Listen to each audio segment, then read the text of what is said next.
Welcome everybody to the Wednesday, November 6, 2024 DDA board meeting. Ms. Thompson, would you please give us a roll call? Micah Bartelme. Here. Elizabeth Berry. Here. Steve Brummer. Here. Alex Deek. Milton Dehoney. Angela Jackson. Tyler Kinley. Here. Kim Mays. Here. Mike Micklon. Here. And Fressa Nichols. We do have a quorum. Fantastic. First item is the approval of agenda. Before we get to that, staff does recommend postponing the Velo presentation until next month. So I'm going to move to amend the agenda to remove that item. Do I have a second? Thank you, Steve. All in favor of amending the agenda to postpone the Velo presentation, please say aye. Aye. All opposed, please say nay. Motion passes. Do I have a motion to approve the amended agenda? So moved. Thank you. Do I have a second? Second. Thank you. All in favor of approving the amended agenda, please say aye. Aye. All opposed, please say nay. Motion passes. Amended agenda is approved. That leads us to public comment. If anyone wishes to address the board, you will have 3 minutes, timed by Kelly. Do we have anyone signed up at this time, Kelly? No. Do we have anyone in the audience who would like to comment? Seeing none, we'll move on to the Executive Director report. Ms. Thompson. A few things. For some good news, the DDA received a $200,000 Shared Streets and Spaces grant from MDOT for our 4th Avenue project. As a reminder, this project is a collaboration between the DDA, the city, and the AAA. The AAA also qualified to apply for this grant, so we supported them in that effort, and they also received a $200,000 grant from MDOT. So this project has an infusion of $400,000 from MDOT, so we're very pleased about that. Fantastic. The Downtown Bikeway Loop was awarded the Michigan Association of Planning's Project Excellence Award. This award honors efforts to increase transportation choices for all populations, reducing dependence on private automobiles, and reducing climate change impacts. Very exciting news. DDA has a new employee starting next Tuesday. We have finally filled our communications specialist position. We were very pleased. We had a great candidate pool, and the person we hired is coming to us from Detroit PBS. So I look forward to introducing you to her. As you all know, we completed our 2nd round of public engagement for our downtown planning efforts. We were very pleased with the turnout. We had over 200 people participate during that one-day workshop open house event. We've had other outreach efforts over the last few months that I wanted to call to your attention. In September, Amber participated in the Tübingen Sister City visit. She did a presentation and led a walking tour of our projects. On that same day, the city was hosting a delegation from the greater Chapel Hill, North Carolina area.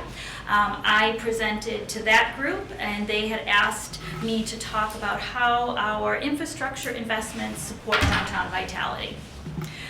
We also, as many of you know and appreciate you being there, had our joint city DDA work session last month.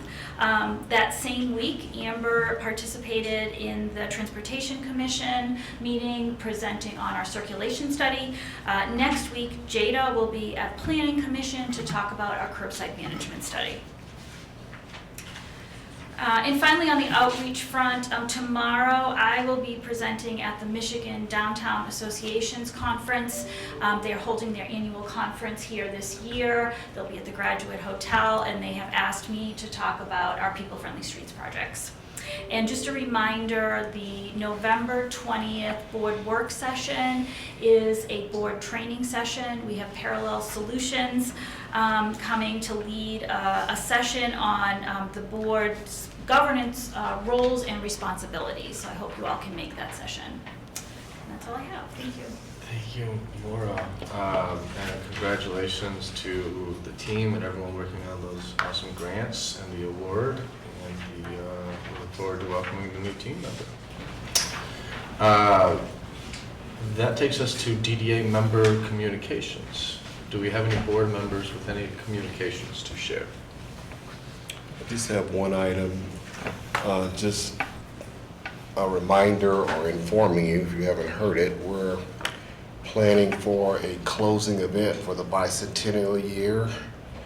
There will be an event at Skyline High School on December the 14th from 6 to 7:45 p.m. There'll be a reception and an art exhibit. The art exhibit will have pieces coming from some members from the Ann Arbor Public School, high schools. And then we have about 7 professional artists that are creating pieces for it, all under the theme of the next 100 years. So if we stop the reception at 7:45, at 8 p.m., the program moves into the auditorium, where there is a stage production that has been written by Becky Alexander and her group called Limelight. It's called Ann Arbor Then, Now, Next, that will be performed that evening. And there's a number of other things going on. We put out a media release. Tickets do need to be acquired in advance, but I just wanted to mention it here. So it's been 12 full months of celebrating the bicentennial, but this will bring it to a close. Thanks, Will. Sounds like a lovely way to celebrate 200 years. Any other member communications? Okay, seeing none, we'll move to the consent agenda. Do I have a motion to approve? Thank you. Do I have a support? Support. Thank you.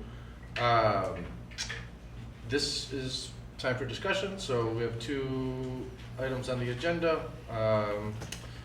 If anyone has any questions, we can discuss, or we can go to a vote. Just for posterity, we have a resolution to approve the contract with Huron Valley Electric for 4th and Washington and Forest parking structure lighting upgrades, which includes both infrastructure and energy efficient upgrades, and a resolution to approve expenditures for May, June, July, August, and September, as well as the approval of the July, August, September, and October meeting minutes. Hearing no discussion, we'll take this to a vote. All in favor of approving the consent agenda, please say aye. Aye. All opposed, please say nay. Consent agenda passes. Special business and reports. Seeing as we have amended the agenda and the Bello presentation will be moved to next month, we are going to commence with the DDA Elevate program update. Amber. Situate our technology here. I think we can manage. All right. So we just want to give you a quick update on the progress we're making on our Elevate projects. For the most part, we're going to review the Elevate projects that are underway that we've been talking about at work sessions, and then we also want to share a new project opportunity with you all. So just as a reminder, the projects that are underway include a mural at Liberty Plaza that's a partnership project with the Parks Department, a sunshade at the Farmers Market Plaza, wayfinding from the Ann Ashley parking structure to the Carytown Farmers Market, a art scavenger hunt throughout downtown. It's a partnership with local artist David Zinn, and a temporary interactive winter display also at Liberty Plaza. So for most of the Elevate projects, you'll see this process timeline on the slide. We've discussed this process at work sessions, but I just wanted to review that process briefly. So for most projects, the Ann Arbor Art Center drafts a call to artists for the project, and that call is posted. After the artist submissions, the Ann Arbor Art Center then reviews the submissions with the goal of advancing about 10 to 15 submissions to a selection committee. That committee is made up of community members, and city and DDA staff prioritize 3 finalists. Those 3 finalists then work with us to further develop their concepts before submitting a final proposal. At that time, we may bring the selection committee back to help select the final project. And then for projects that are under $75,000, staff approves the contract. For projects where the contract is over $75,000, that contract will come to the DDA board. For the mural in Liberty Plaza, that call was just recently posted, and we hope to have submissions in early December. The sunshade in the Farmers Market Plaza is a little bit further along. The submission deadline has already passed, and the Ann Arbor Art Center is underway reviewing those submissions. They hope to have about 15 to advance to the selection committee. This is just a reminder of example projects. These are not any of the submissions that we received, but this is along the lines of what we are hoping to advance. The wayfinding project is on a similar timeline to the sunshade. The Ann Arbor Art Center is reviewing submissions, and they anticipate having about 10 of those to advance to the selection committee. This is a contract that's large enough that it will come back to the board for final approval. Again, just some examples of what that project can look like. And for the scavenger hunt throughout downtown, because we are working directly with the local artist Davidson, this is not following that same process. We nearly have an approved contract. It's just under final review by our attorney, and then we anticipate early spring we can start installing. All right, so for the temporary interactive installations, we had hoped to have multiple installations installed throughout downtown. And as Sandra got underway with the site needs, we discovered that we really don't have large-scale flexible open spaces in downtown that also have the electrical capacity needed for these kinds of installations. So we've been more limited than we expected, and one thing that you will see coming out of the circulation study and our development plan recommendations are recommendations to build those kinds of flexible spaces and to enhance our electrical capabilities so that we can do more of this in the future. But for now, this year we'll have one installation, and we are excited to welcome the oscillation to downtown Ann Arbor and Liberty Plaza from mid-January to mid-March. These are interactive crystal shapes that respond to sound and movement and encourage community activity. So just some additional details and visuals there. And again, they activate and respond with light and sound as people approach them and interact with them. And then finally, we wanted to share a new project opportunity with you all. We are hoping to build on a collaboration between the Ann Arbor District Library and the African American Cultural and Historical Museum and their Living Oral History Project. If you haven't already, I really encourage you to visit the Living Oral History Project site on the library's website. For many years, they have interviewed African Americans who have lived in Ann Arbor and Ypsilanti for most of their lives, and from those recordings developed this oral history and walking tour.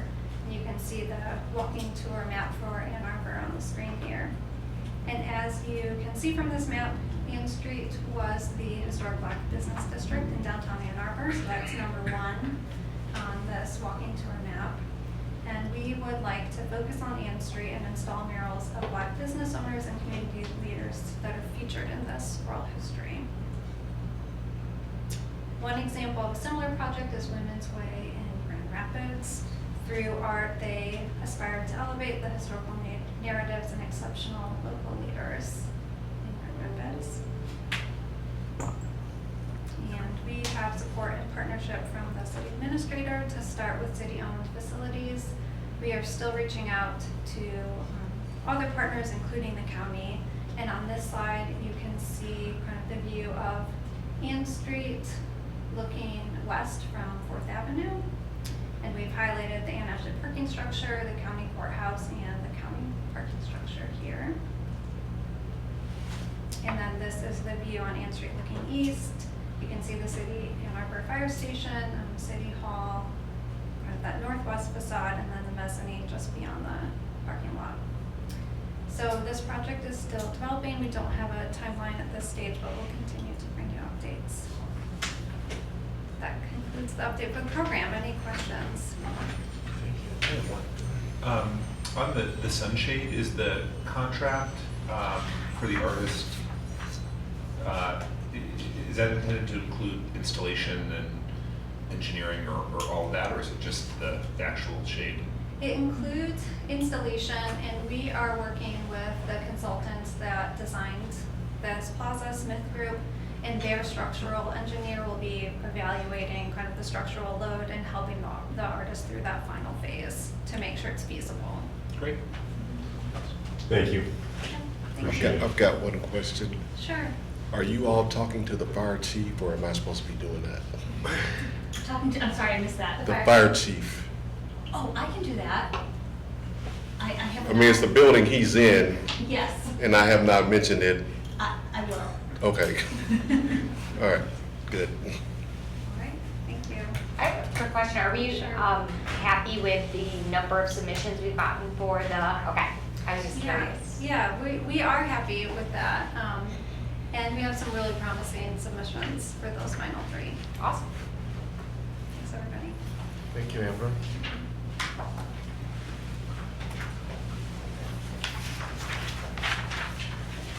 All right, next item is new business. Do we have any new business to bring to the board? Seeing none, we'll move on to communications. The following communications are included in the packet. No action is going to be required on these items, but we do have a presentation from Sarah with an overview of the FY25 financials. Sarah, please come on up. You want to use the mouse or the arrow? All right.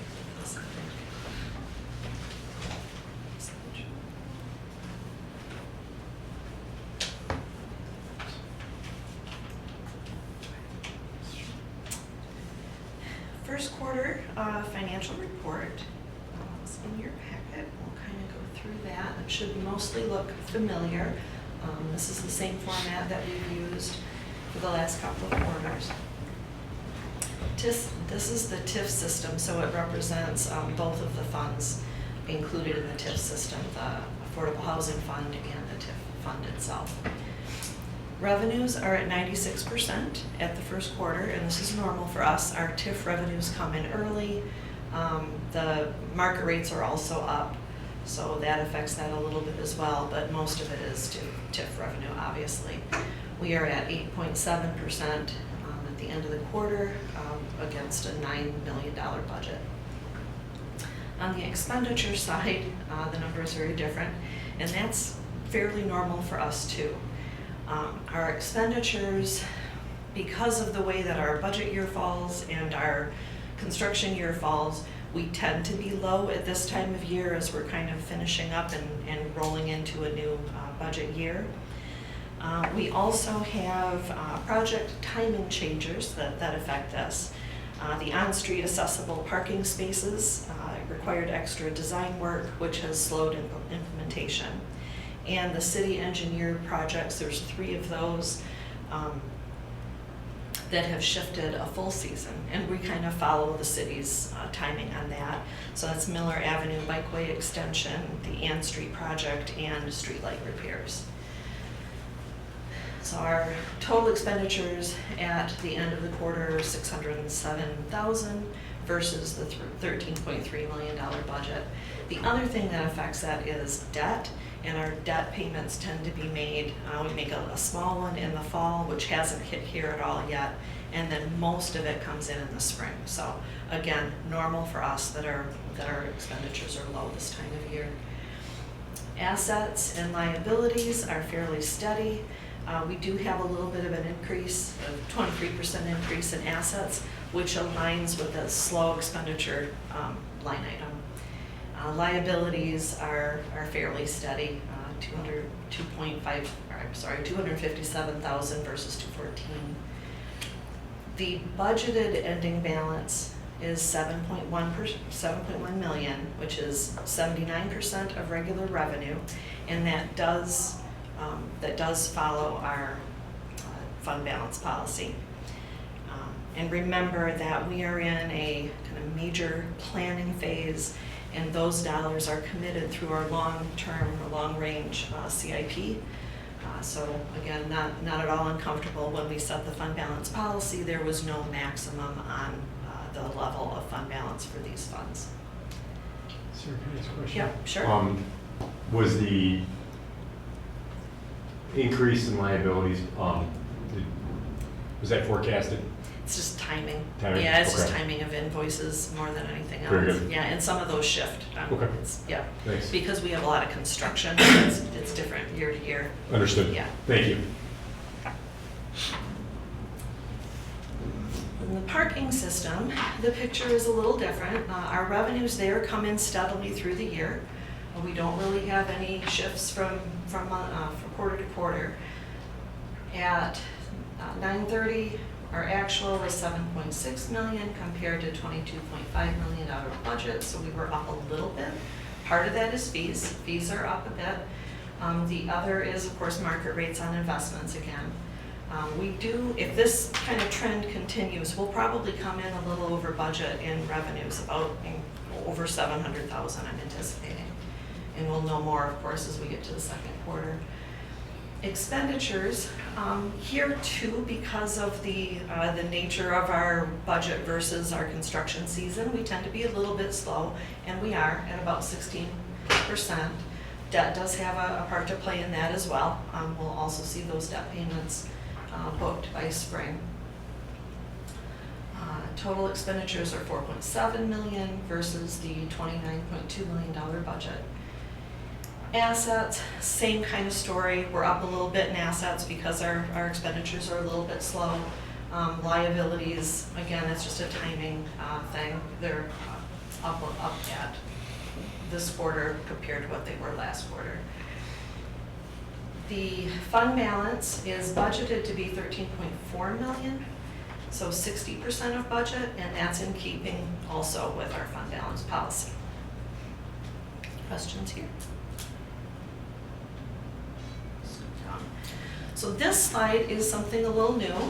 We're including an investment overview, and you can see the investments are given to you over the course of the quarter, so from 9/1 to 9/30, and shown both by depository and by fund. We have a new depository, Michigan Class, which the board approved. We moved $8 million there in August.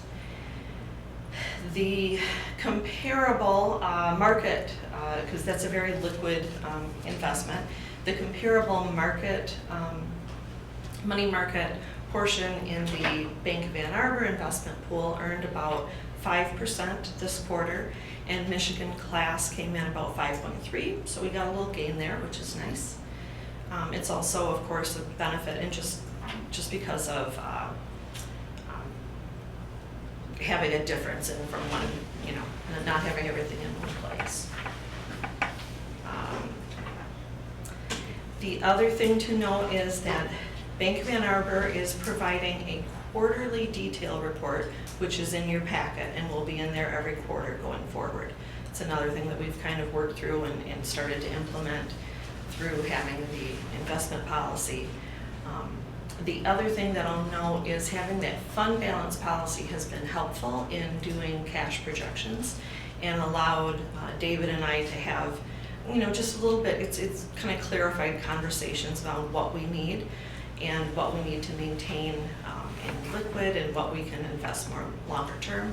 And we're going to revisit that when we get closer to having kind of numbers for our 2-year budget and look at those cash flow projections as well. I think it's going to help us to be a little more pointed in those, and yeah, so that is working really well. Questions here? With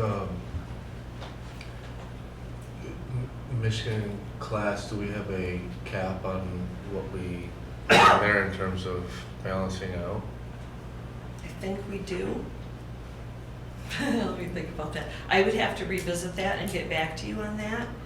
So it was, I know we do quite have an a money market. attractive, I think the Michigan Class actually was left open-ended.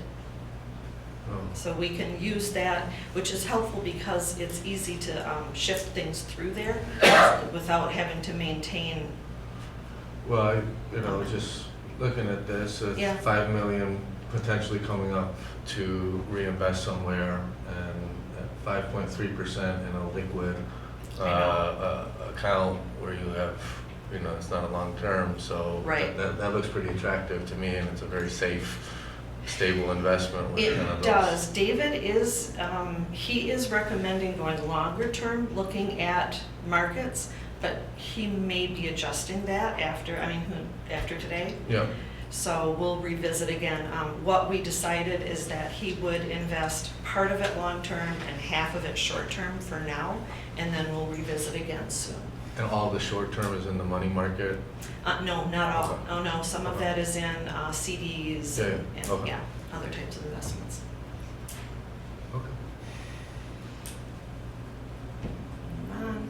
The 2024 audit, field work is complete, went well. They sent four folks to work on our audit over the course of a week, so it was a little intense this year, but went really well.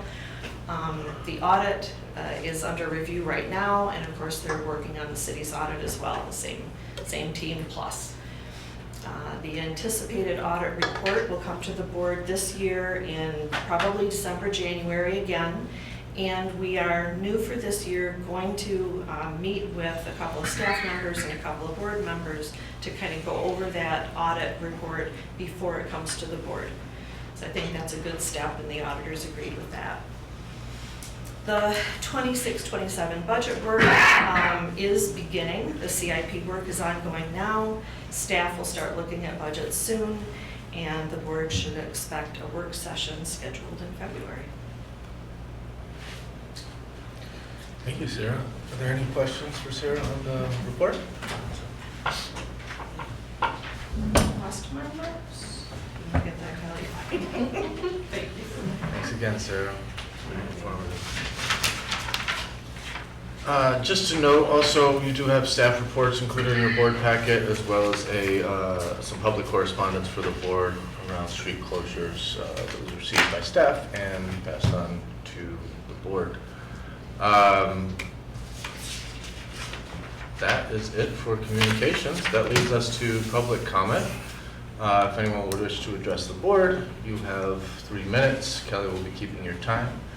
Do we have anybody signed up? Do we have anyone who wishes to speak? Yes, sir, please.